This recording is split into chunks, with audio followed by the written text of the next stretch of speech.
Campaign चल रहा राजस्थान में, धावा बोल दिया गया है बीजेपी ने, क्योंकि सरकार गिरा नहीं पाए। मध्य प्रदेश, महाराष्ट्र, कर्नाटक हॉर्स ट्रेडिंग करके सरकार गिराई गई। यहाँ वो फेल हो गए। वो जो फेल हो गए हैं उसकी टीस जो है, उनका दुख और उनकी जो झटका लगा है, झटका वो इतना भारी है पड़ रहा उनके लिए कि बार बार वो जो दुख दे रहा उनको, टीस बार आ रही। बाबा आप समझ गए, टीस बार आ रही है कि मतलब गिरा क्यों नहीं पाए। इसलिए अब ये 5 पर मुख्यमंत्री, केंद्रीय मंत्रियों को जमावड़ा, प्रधानमंत्री जी और गृह मंत्री जी और मेंबर पार्लियामेंट, पता नहीं कौन कौन, ये धावा बोला हुआ है। ये हमारे 25 तक के मेहमान हैं। 25 के बाद में जाएंगे, 5 साल मुंह नहीं दिखाएंगे, ना प्रधानमंत्री, ना गृह मंत्री, ना इनके कोई और नेता लोग। नंबर 2, ये षड्यंत्रकारी लोग हैं। षड्यंत्रकारी लोग हैं। जिस रूप में षड्यंत्र किए गए, अभी छत्तीसगढ़ का जो महादेव ऐप वाला मामला आया, 4 दिन पहले मुख्यमंत्री को अरेस्ट करने की इनकी साजिश थी, उसका पर्दाफाश हो गया। मुझे दुख होता है प्रधानमंत्री स्तर से और षड्यंत्र करके प्रधानमंत्री के मुंह से आप लाल डायरी बुलवा रहे हो, आप महादेव ऐप बुलवा रहे हो।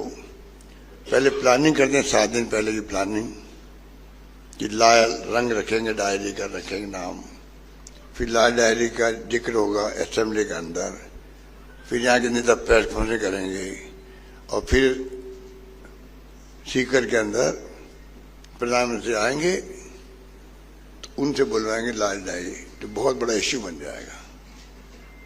उसी ढंग से वहां महादेव ऐप 508 करोड़ रुपये दे दिए हमने मुख्यमंत्री को। इतना बड़ा घोटाला हो गया, बच्चों का भविष्य खराब कर रहे हैं, लौटी के वो क्या ऑनलाइन, और बयान करवा दी। स्मृति ईरानी ने प्रेस कॉन्फ्रेंस कर ली, ईडी ने प्रेस नोट जारी कर दिया, कोई तफ्तीश नहीं, कोई बात नहीं। और प्राइम मिनिस्टर बोल रहे हैं, देखिए यहाँ के चीफ मिनिस्टर 5-8 करोड़ का घोटाला, महादेव घोटाला आ गया है।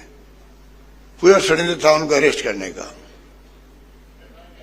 वहां एक्सपोर्ट हो गए, राजस्थान में एक्सपोर्ट हो गए। वो कहाँ गई लाल डायरी? ईडी इनके पास में 50 छापे पड़ चुके राजस्थान के अंदर, ईडी के इनकम टैक्स के 50 छापे में। कोई पॉलिटिशियन पकड़ा गया आज तक? कोई ब्यूरोक्रेट पकड़ा गया? उन छापे में हुआ क्या है? किस तरफ देश को ले जाना चाहते हैं, ये हालात में हम चल रहे हैं। हमने रिक्वेस्ट करी थी कि चुनाव को रुको, आप विधानसभा स्तर पर रखें। 5 साल की जो हमारी परफॉर्मेंस है, हमारे कानून हैं जो हमने पास किए एक के बाद एक, वो शानदार कानून है। चाहे वो किसानों का कानून हो, जमीनें कुड़क नहीं होगी, चाहे गिग वर्कर्स का एक्ट हो, चाहे राइट टू हेल्थ हो, तो मिनिमम इनकम गारंटी हो, हमारी स्कीमें हैं, हमारी गारंटी है, 10 गारंटी हैं और आगे की गारंटी है। उस पर अभ्यास करो, उसमें कमियां बताओ, खामियां बताओ, ये बताओ कि ये खाली धरातल उतरी या नहीं उतरी, खाली हमने घोषणा की है क्या, इस पर बहस करो। उस पर बहस नहीं हो रही राजस्थान के अंदर, खाली भड़काने वाली स्पीच हो रही है। जितने नेता आते हैं शाम तक देखोगे एक ही भाषा बोल के गए हैं, बड़े नशे दबाओ, बड़े नशे दबाओ, लेकिन फांसी लगा रहे हो। ये कौन सी भाषा हुई? ये हिंसा की भाषा है, ये तनाव की भाषा है, ये मैं अस्वीकार है। इस प्रकार से जनता को भड़काने का इनको अधिकार नहीं है, जिस प्रकार भड़काया जा रहा है राजस्थान के अंदर लोगों को। कन्याकुमारी के मामले इनके लोग थे शामिल, उनके कार्यकर्ता था मारने वाला। 4 साल से कार्यकर्ता, 16 से कार्यकर्ता था, ज्यादा हो गए थे।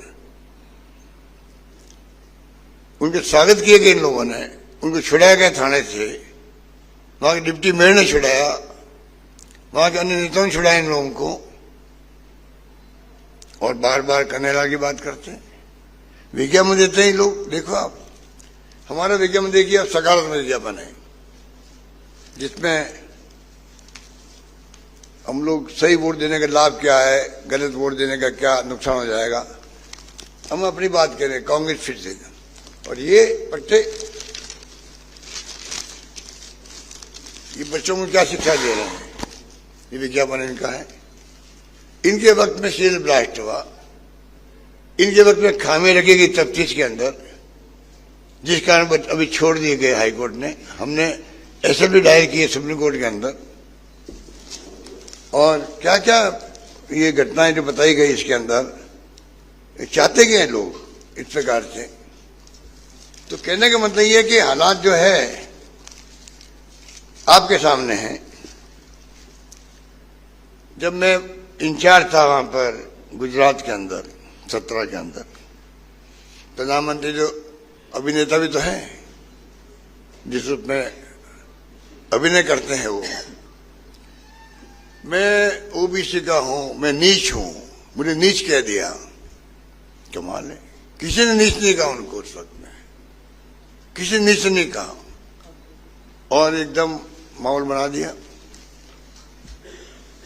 एक मारवाड़ी आया हुआ यहां पर इंचार्ज के रूप में। भाई और बहनों, अगर मारवाड़ी की बात मानोगे तो मैं गुजराती हूं, मैं कहां जाऊंगा, मैं किसके पास जाऊंगा। और वोट ले लिए वहां पे भावुक बन करके। हम चुनाव काम में नहीं हो पाए, काम में होने वाले थे हम लोग उस वक्त में, गुजराती बन गए, मैं कहां जाऊंगा। अब वो गुजराती यहां आ रहा है ना, हम तो नहीं कहने कि ये गुजराती आ गया है। भाई और बहनों, गुजराती की बात मानोगे तो मैं कहां जाऊंगा, मैं तो आपके पास ही आऊंगा। बताइए आप, मैं भी तो कह रहा हूं राजस्थान वासियों, गुजराती आके घूम रहा है यहां पर, वोट मांग रहा है, मैं आपका हूं, मैं थासु दूर नहीं हूं, मैं कहां जाऊंगा। सवाल ये है।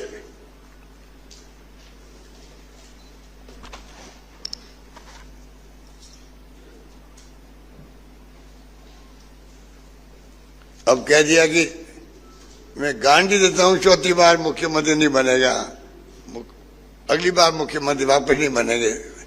ये भविष्यवक्ता है क्या?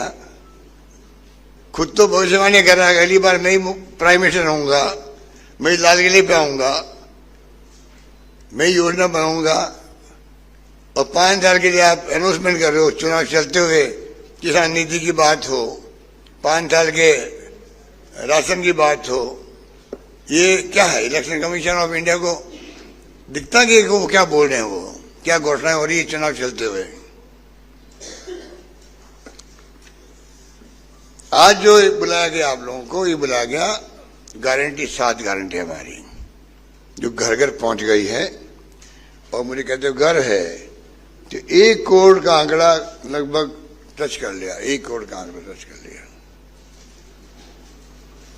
हम सब लेके खड़े भी हो सकते हैं। हाँ, हम सब लेके।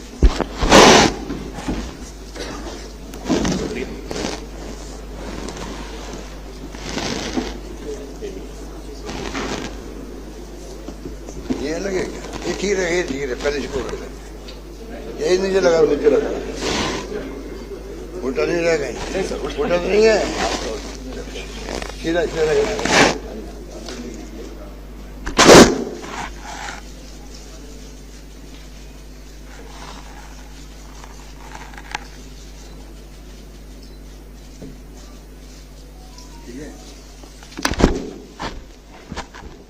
एक मांग मैं करना चाहूंगा मादे ऐप के बारे में और लाल डाई के बारे में। सुप्रीम कोर्ट के रिटायर्ड जज से जांच होनी चाहिए कि ये जो षड्यंत्र किया बीजेपी ने चुनाव चलते हुए, चुनाव जीतने के लिए, ये बहुत बड़ा षड्यंत्र है। इसकी जांच होनी चाहिए कि ये किसने षड्यंत्र रचा, किसको पकड़ा वहां रायपुर के अंदर, किसे जबरदस्ती साइन करवाए बयान के ऊपर। वही बयान बदल रहा है कि मैं जानते नहीं हूं बघेल को। तो ये बहुत बड़ी घटना है। ये उसने एक्सपोज कर दिया ईडी को भी और सरकार को भी। तो मेरा मिसयूज किया गया। 10 पेज का पत्र लिखा उस आदमी ने, मेरा कोई संबंध ही नहीं इन बातों से। और लाल डायरी, कौन सी लाल डायरी? ईडी इनके पास, इनकम टैक्स इनके पास। अगर लाल डायरी इनके पास है तो उस पर कार्रवाई क्या की? ये लोग एक्सपोज तो हो देश के अंदर कि तुम षड्यंत्रकारी बने हुए हो। आप षड्यंत्र करके देश की सरकारों में चुनाव जीतना चाहते हो, मुख्यमंत्री अरेस्ट करना चाहते हो। छापे डाल दिए, पीसी पहन के घर पे 10 घंटे बैठे रहे, कोई एक सवाल नहीं पूछा उनको। उनके बेटों को नोटिस दे दिया, मेरे बेटे को नोटिस दे दिया। इतने हल्के स्तर पे जाकर राजनीति कर रहे हैं लोग।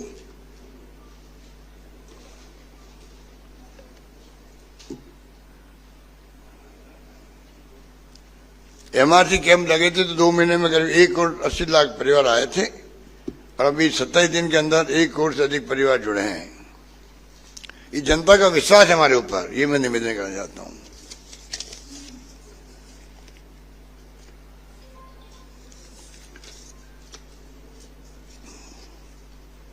यहां ये विज्ञापन देते हैं रेप का। मैं पूछना चाहता हूं कि अभी बनारस हिंदू विश्वविद्यालय के अंदर प्रधानमंत्री खुद के कॉन्स्टिट्यूंसी के अंदर लड़के गए, लड़की को एक तरफ ले गए, कपड़े उतार दिए उसके, क्या क्या मिसबिहेव किया होगा बच्ची के साथ में कोई नहीं जानता, उसकी चर्चा ही नहीं है। जो घटना देश में हो रही है, चाहे वो रेसलर की हो, रेसलर की घटनाओं में हिले ही नहीं प्राइम मिनिस्टर। इतना महंगा आरोप लगा मेंबर पार्लियामेंट पर, परवाह नहीं करी उसकी। लड़की जो रात को 2 बजे जला दिया उस लड़की को, कौन सा क्षेत्र था, हाथरस के अंदर। वो एक मानवीय घटना है देश की। उसके माँ बाप को मुंह नहीं देखना दिया लड़की का, लाए दिल्ली से, दाह संस्कार कर दिया। एक पत्रकार आ रहा था केरला से कवर करने के लिए, अरेस्ट कर लिया रास्ते के अंदर, 1.5 साल तक जेल में रहा वो, 10 साल तक। ये घटना हमें आपको मालूम है, बाकी क्या हो रहा है।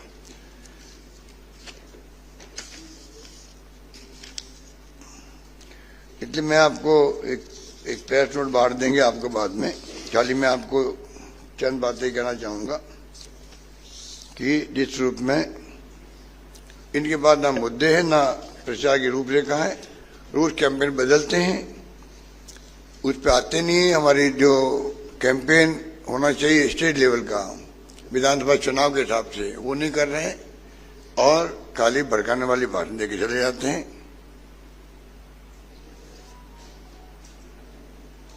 जब हमने महंगे रात में गांधी शब्द काम लिया था तो प्रधानमंत्री ने भला बुरा कहा, वो खुद ही गांधी बन रहे हैं। जनता जानती है 10 गांधी उन्होंने पूरी की है, इम्प्लीमेंट कर दी। इधर 7 गांधी में विश्वास जनता का हमारे ऊपर है।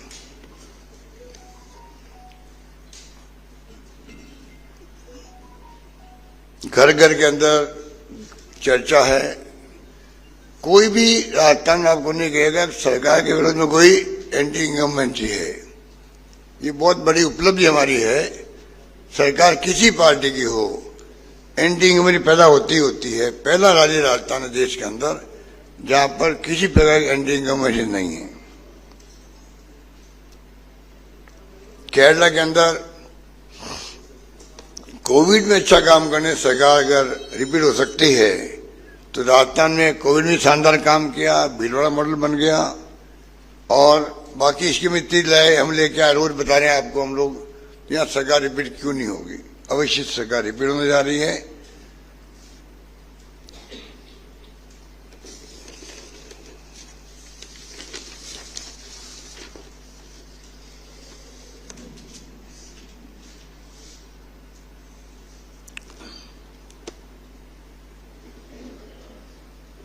इस बार कई सीटें ऐसी जीतेंगे जो आज तक कभी नहीं जीते हैं।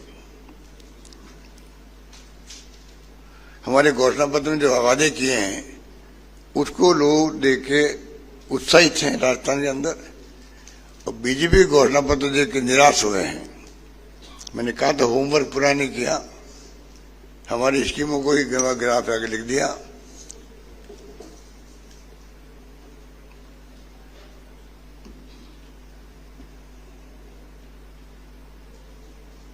इनको बहुत सारी बातों से दिक्कत है, चिरंजीवी से दिक्कत इनको है, अन्नपूर्णा राशन किट से दिक्कत है, फिर बिजली से दिक्कत है इनको, अंग्रेजी मीडियम स्कूल से दिक्कत है, नए जिले बना दिए उससे इनको दिक्कत है, ओपीएस से दिक्कत है।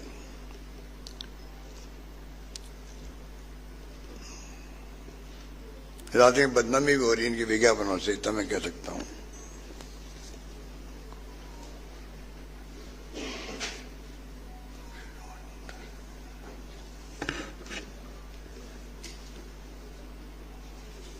मुझे पूरा यकीन है कि जनता इनको सबक सिखाएगी।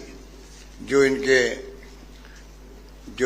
गवर्नेंस कह दीजिए, इनका अप्रोच कह दीजिए राजस्थान के अंदर, जिस प्रकार से ये अब राजेश पार्टी को लेके आ गए, बताइए आप, उनको लेके आ गए, इतने घबराए हुए हैं कि कांग्रेस पार्टी में कब क्या हुआ क्या नहीं हुआ, राजेश पार्टी की राजनीति में घसीट रहे हैं। जो स्वर्गीय आत्मा हैं उनको लेके आप भड़काने का काम करो, गुजरों को, गुजर समाज को।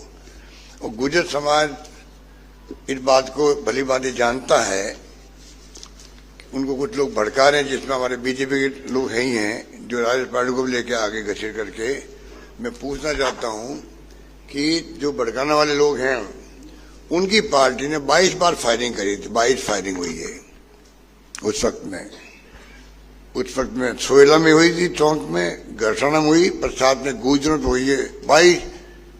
कुल 22 फायरिंग में 72 गुजर मारे गए थे, 72 गुजर मारे गए थे। 12 दिन तो लाशें पड़ी रही थी, और उसके बाद सरकार बदल गई उनकी, और मैं मुख्यमंत्री बना। मैंने उस वक्त भी कर्नल बैंसला साहब मेरे संपर्क में रहे, धरने दिए, फिर भी उन्होंने रेल पटरी में बैठ गए, सब कुछ किया उन्होंने।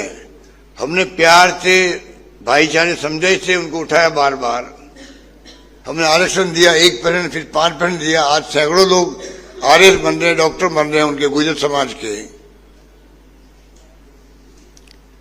और सबसे बड़ी बात है, फायरिंग में मारे गए 72 लोग। मेरे वक्त में फायरिंग छोड़ो, मैंने लाठीचार्ज तक नहीं होने दिया, लाठीचार्ज नहीं होने दिया। ये किस मुंह से बात करते हैं हमारी? फिर भी भड़का रहे लोगों को। जनता समझ चुकी है, आप देखेंगे इसको सबक सिखाएगी। मैंने कहा 156 98 में आए थे हमारे मिशन 156, वही मैं लेके चल रहा हूं इस बार भी। अब हम कहां तक जाते हैं वो तो समय बताएगा, पर जो माहौल बना है राजस्थान के अंदर, काम हमने जो किए हैं, परफॉर्मेंस हमने दी है, गारंटी हमने दी है, इंप्लीमेंट किया बजट हमने मोर देन 90%, 96% हमारा मैनिफेस्टो हमने इंप्लीमेंट किया। तो मुझे यकीन है इस बार जनता जो है, और रिपीट नहीं करने के क्या नुकसान होते हैं वो मैं बता चुका हूं। कई बार मेट्रो का, रिफाइनरी का, कई योजना बंद कर दी, हमारी लंबी लिस्ट है वो। तो मैं उम्मीद कर रहा हूं इस बार एक बार केरल की तरह वहां 70 साल में बार बार, एक बार कांग्रेस गठबंधन, एक बार लेफ्ट गठबंधन की सरकार बनती गई है, इस बार रिपीट हो सकती है। तो राजस्थान में क्यों नहीं हो सकती है? अवश्य होगी, जनता का मूड बना दिया। धन्यवाद।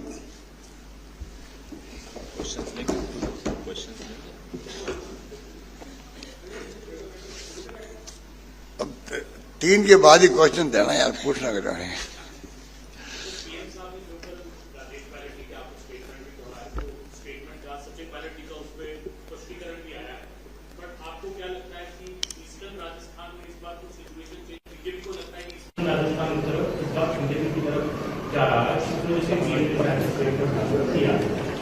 देखिए वो तो अपनी बात कहेंगे। मेरा मानना है, मैं बोल रहा हूं, गुर्जर समाज को भड़काया जा रहा है, इसमें कोई दो राय नहीं। मुझे पूरा यकीन है गुर्जर समाज भी समझदार है, अगर 72 गुर्जर मारे गए थे फिर भी आरक्षण नहीं मिला और हमने लाठीचार्ज भी नहीं किया और आरक्षण दे दिया उनको, सैकड़ों बच्चे उनके नौकरी में जा रहे हैं, जिनके घरों में नौकरी लग रही है उनको जाके पूछिए कि क्या स्थिति है, कांग्रेस और बीजेपी के बारे में क्या अप्रोच है। भड़काना अलग बात है, देखिए भड़काना मुझे मालूम भड़का रहे हैं, कई कारणों से भड़काने के, पर जब लाठीचार्ज नहीं किया हमने एक आप बताइए 72 गुर्जर किससे कहते हैं भाई, और हमारे वक्त में लाठीचार्ज नहीं हुआ, 5 बड़ा एक्शन हमने दिया उनको, कोर्ट में लूट हो गई तो वापिस हमने आरक्षण दे दिया उनको, अब केस चल रहा अभी तक भी, तो हम तो उनके पैरोकार बने हुए हैं। अब फिर भी कोई भड़कावे उनको तो अलग बात है।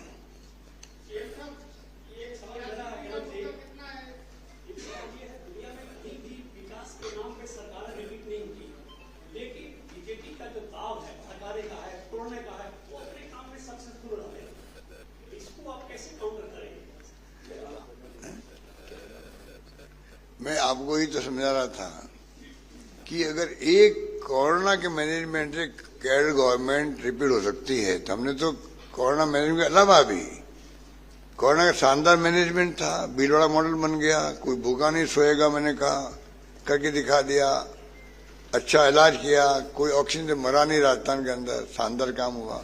उसके बाद में जो हमने कानून पास किए हैं, अगर आप पढ़ेंगे उसको देखेंगे, जो हमने स्कीम लेके आए हम लोग, आज राजस्थान आजादी के बाद में पहली बार देश के राज्यों में चर्चा में आया हुआ है। क्यों आया हुआ है?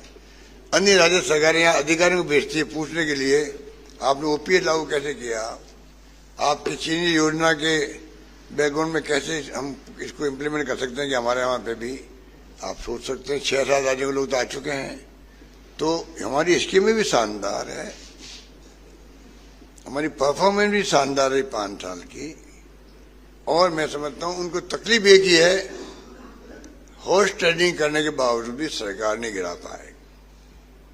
वो तकलीफ उनको दुख दे रही है, इसलिए आग लगी हुई इनके दिलों के अंदर, वो आग बार बार जो उछलती है और वो धवा बोलते हैं, राजस्थान पे बोलते हैं, राजस्थान के मुख्यमंत्री बोलते हैं, छत्तीसगढ़ के सीएम को तो तंग कर रखा है पिछले 8 महीने से, वहां तो ईडी वाले मकान किराए पे ले रहने लग गए वहां। तो मैं लास्ट में कहना चाहूंगा आपको, फिर रिपीट करूंगा, ईडी, इनकम टैक्स, सीबीआई, तीनों एजेंसी प्रीमियर एजेंसी है देश की, इनकी क्रेडिबिलिटी बनी रहनी चाहिए। इकोनॉमिक ऑफेंसेस पकड़ने के लिए है एजेंसियां, रेवेन्यू बढ़ाने के लिए इनकम टैक्स है, उसकी बजाय ये जो है आज विजय माल्या, नीरव मोदी, मेहुल चोकसी बैठे हैं इकोनॉमिक ऑफेंसेस के कारण से। क्या नए यहाँ पे हिंदुस्तान में ही नहीं है इकोनॉमिक ऑफेंसेस करने वाले? उनकी तरफ नहीं, सरकार गिराने में काम आ रही है ये एजेंसी, सरकार को बनाने में काम आ रही है। महाराष्ट्र में, कर्नाटक में, मध्य प्रदेश के अंदर सरकार गिरा नहीं पाए, राजस्थान वासियों का आशीर्वाद था, हाईकमांड का पूरा सेव मुझे मिला, इस कारण से सरकार गिरी नहीं हमारे यहाँ पर, और एमएलए ने साथ दिया। अब एमएलए को सबको घोषित कर दिया करप्ट। आप बताइए, अगर वो करप्ट होते, हाँ ठीक है, मैं किसी गारंटी ले नहीं सकता, पर अगर वो करप्ट होते सब लोग, 40 दिन होटलों में बैठे रहे, 10 करोड़ की पहली किस्त थी, इंस्टॉलमेंट थी उनकी, पहली किस्त 10 करोड़ की थी, कोई गया बाहर? अगर बाहर चले जाते तो सरकार गिर जाती हमारी। धन्यवाद।